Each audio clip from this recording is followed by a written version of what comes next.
नमस्कार। आज का जो हमारा नया विषय रहेगा वो है संघीय कार्यपालिका।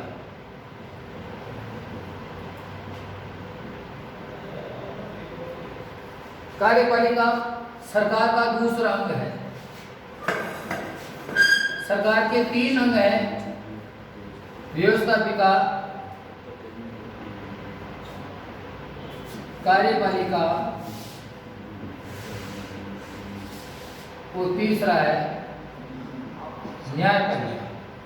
इनके बारे में, व्यवस्थापिका के बारे में हमने पीछे अध्ययन कर लिया है। तो जिन्होंने इस व्यवस्थापिका को नहीं देखा है या अध्ययन नहीं किया है वो मेरे पीछे के वीडियो में देख सकते हैं। आज का हमारा विषय सरकार का दूसरा मतलब कार्यपालिका। जिस प्रकार से व्यवस्थापिका की 2 स्तरों पर व्यवस्था है, केंद्र में और राज्यों में, उसी प्रकार से कार्यपालिका भी 2 स्तरों पर संगठित की गई है: संघीय या केंद्रीय कार्यपालिका और प्रत्येक राज्य की कार्यपालिका। हमारा जो विषय है अध्ययन का वो है संघीय कार्यपालिका। संघीय कार्यपालिका में किस किस को शामिल किया गया है, ध्यान से सुने। संघीय कार्यपालिका में शामिल है राष्ट्रपति, उपराष्ट्रपति, प्रधानमंत्री व उसकी मंत्रिपरिषद,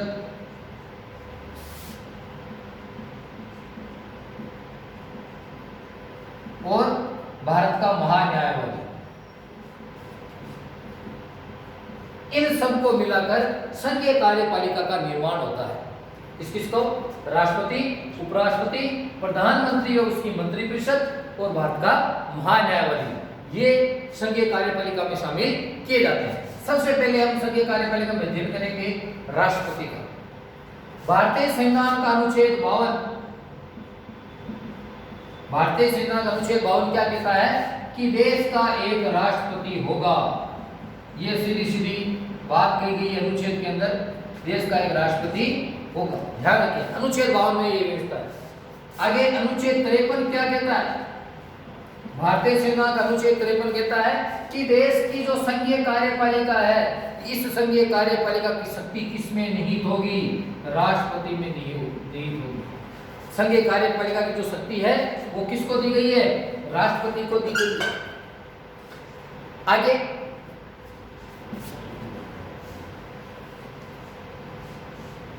संघीय संविधान के द्वारा जो संघीय कार्यपालिका शक्ति जो राष्ट्रपति को दी गई है, राष्ट्रपति इस शक्ति का प्रयोग या तो स्वयं करेगा या अपने अधीनस्थ जो पदाधिकारी हैं उनके द्वारा उन शक्तियों का प्रयोग करेगा।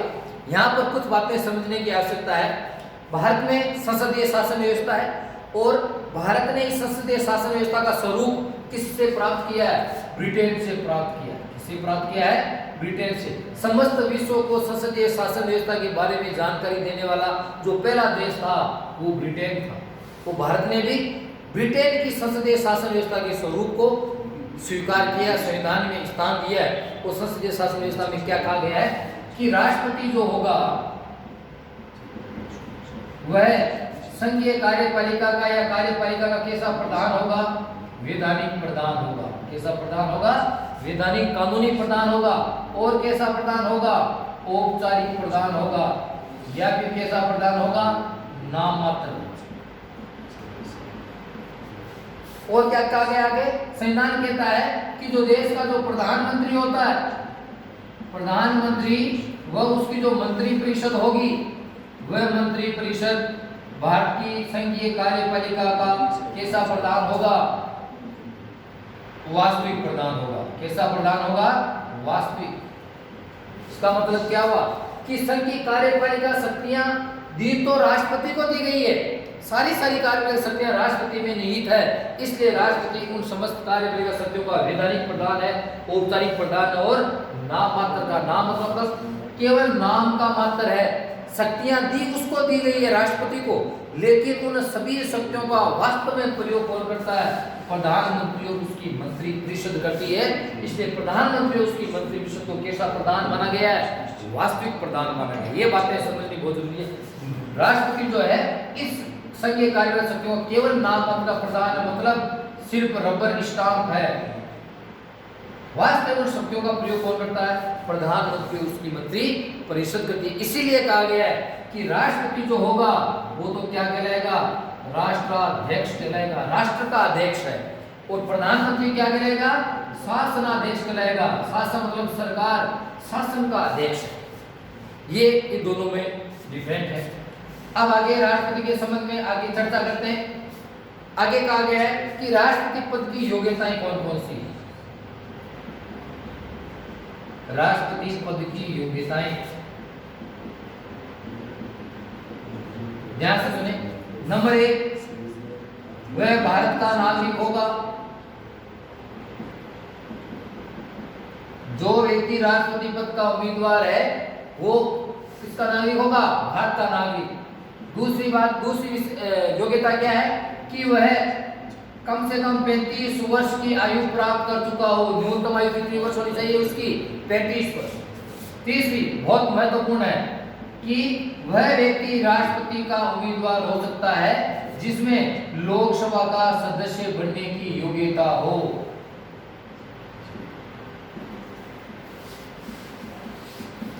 लोकसभा का सदस्य बनने की योग्यता हो। इसके अलावा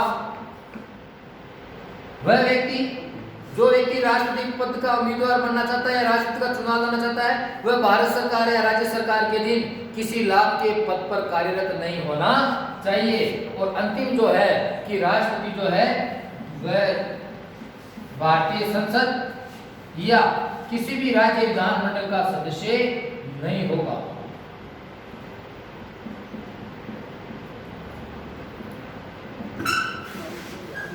ये 5 योग्यताएं राष्ट्रपति पद के लिए।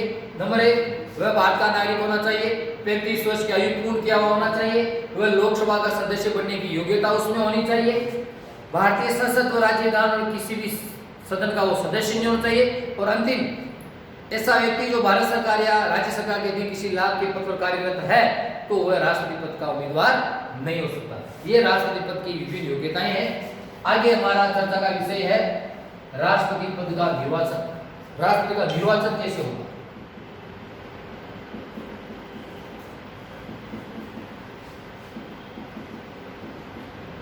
राष्ट्रपति के निर्वाचन के लिए 2 पद्धतियां हैं। नंबर 1, अप्रत्यक्ष निर्वाचन पद्धति,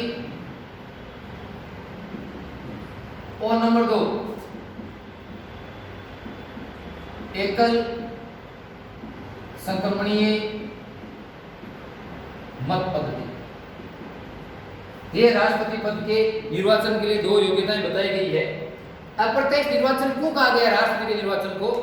क्योंकि राष्ट्रपति का चुनाव जो है वो जनता के द्वारा प्रत्यक्ष रूप से नहीं होता, इसलिए राष्ट्रपति का चुनाव जो है वो अप्रत्यक्ष रूप से निर्वाचित होता है राष्ट्रपति। और दूसरी निर्वाचन की पद्धति का क्या नाम है? एकल संक्रमणीय मत पद्धति। ये राष्ट्रपति निर्वाचन की एक विशेष प्रक्रिया है, हम इसके बारे में अध्ययन करते हैं। सबसे पहले है आपके अप्रत्यक्ष निर्वाचन पद्धति। राष्ट्रपति का जो निर्वाचन होगा वो अप्रत्यक्ष रूप से होगा। कौन कौन करेंगे? राष्ट्रपति के निर्वाचन के लिए एक निर्वाचक मंडल बनाया गया है। वह निर्वाचक मंडल ही राष्ट्रपति के चुनाव में हिस्सा लेता है। निर्वाचक मंडल शामिल कौन कौन है? देखिए आप, लोकसभा के सभी निर्वाचित सदस्य,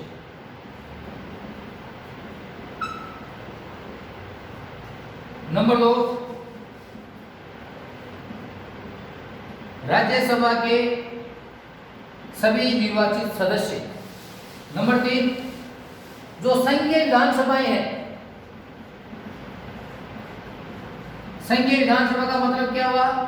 जो केंद्र शासित प्रदेश है उनकी विधानसभाओं के निर्वाचित सदस्य राष्ट्रपति के चुनाव में भाग लेते हैं। अब संघ शासित प्रदेश की पहले संख्या कितनी थी? 7, जो अब बढ़ के कितनी हो गई? 9। यह व्यवस्था कब से की गई?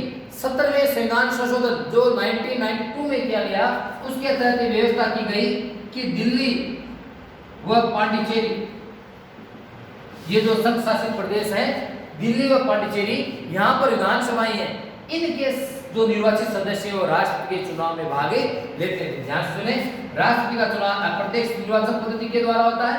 राष्ट्र के चुनाव के लिए एक निर्वाचक मंडल बनाया जाता है जिसके अंदर लोकसभा के सभी निर्वाचित सदस्य, राज्यसभा के सभी निर्वाचित सदस्य और संघीय विधानसभाओं के निर्वाचित सदस्य, साथ ही साथ सभी राज्य विधान सभाओं के निर्वाचित सदस्य, जितने भी राज्य हैं उन सभी राज्यों की विधानसभाएं जो है उनके निर्वाचित सदस्य भाग लेते हैं। यहाँ पर ध्यान रखें, सिर्फ निर्वाचित सदस्य ही भाग लेंगे, मनोनीत सदस्य राष्ट्रपति के चुनाव में भाग नहीं ले सकते।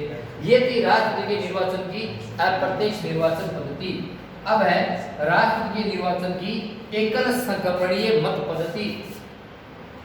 राष्ट्र निर्वाचन की कौन सी पद्धति है? एकल संक्रमणीय मत पद्धति।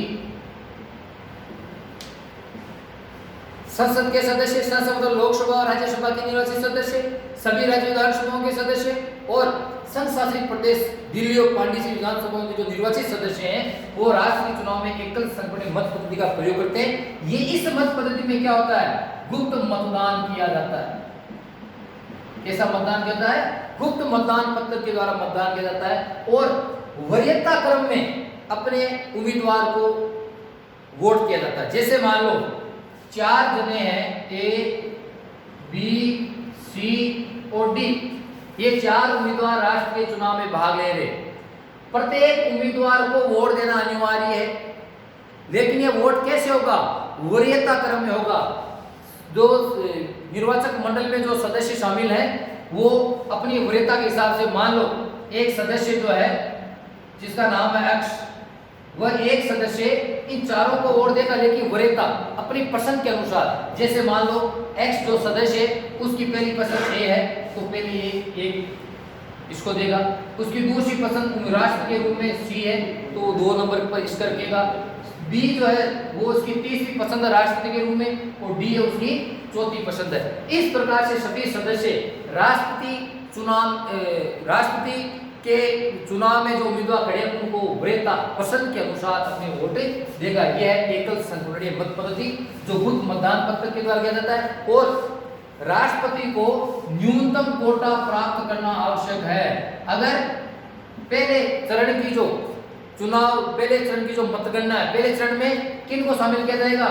जिनको पहली वरीयता प्राप्त हुई है उन सभी उम्मीदवारों की मतगणना की जाएगी और उस मतगणना में जो उम्मीदवार इस न्यूनतम कोटा को प्राप्त कर लेता है वो राष्ट्रपति पद घोषित कर दिया जाता है। अगर पहले चरण की मतगणना में पहली पसंद का व्यक्ति जो है वो न्यूनतम कोटा प्राप्त नहीं कर पाता है तो राष्ट्रपति के निर्वाचन के लिए दूसरी मतगणना शुरू की जाएगी, दूसरे स्तर की मतगणना शुरू की जाएगी, जिसका हम आगे अध्ययन करेंगे। तो न्यूनतम कोटा प्राप्त करना आवश्यक है।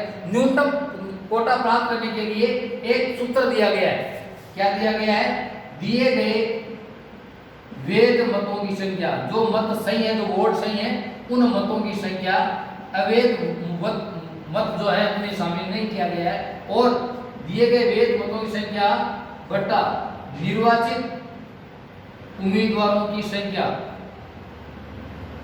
जो उम्मीदवार जितने भाग ले रहे हैं उनकी संख्या भाग 1000। ये न्यूनतम कोटा प्राप्त करना जरूरी है। न्यूनतम कोटा प्राप्त हुए बगैर राष्ट्रपति घोषित नहीं किया जा सकता। यह है राष्ट्रपति के निर्वाचन की एकल संक्रमणीय मत पद्धति। आगे है राष्ट्रपति को हटाने की प्रक्रिया। राष्ट्रपति की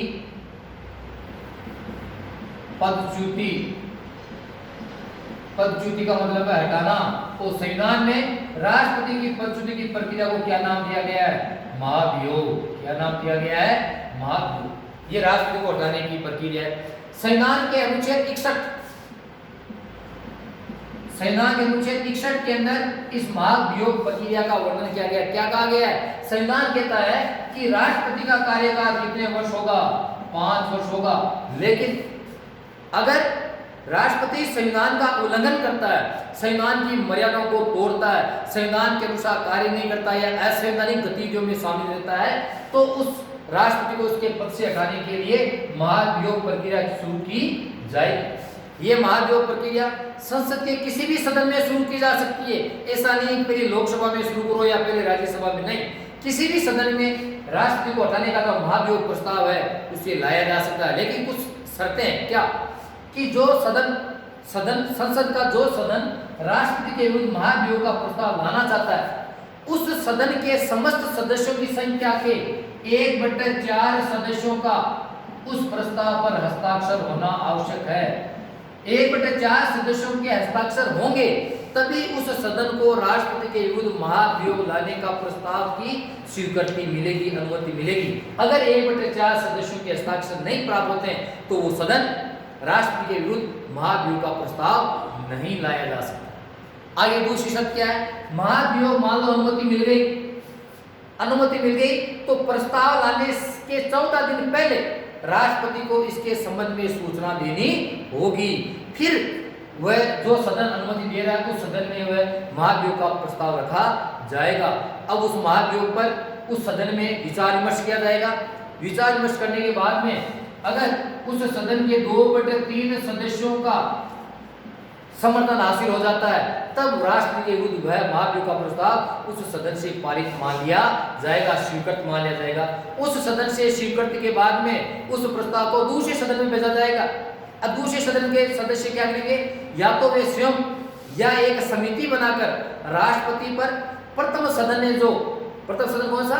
जिस सदन ने राष्ट्रपति के विरुद्ध महाभियोग का प्रस्ताव पारित किया है, तो जो अभियोग राष्ट्रपति पर लगाए गए हैं, जो आरोप राष्ट्रपति लगाए गए हैं, उनकी जांच करेगा। कौन सा सदन? दूसरा सदन।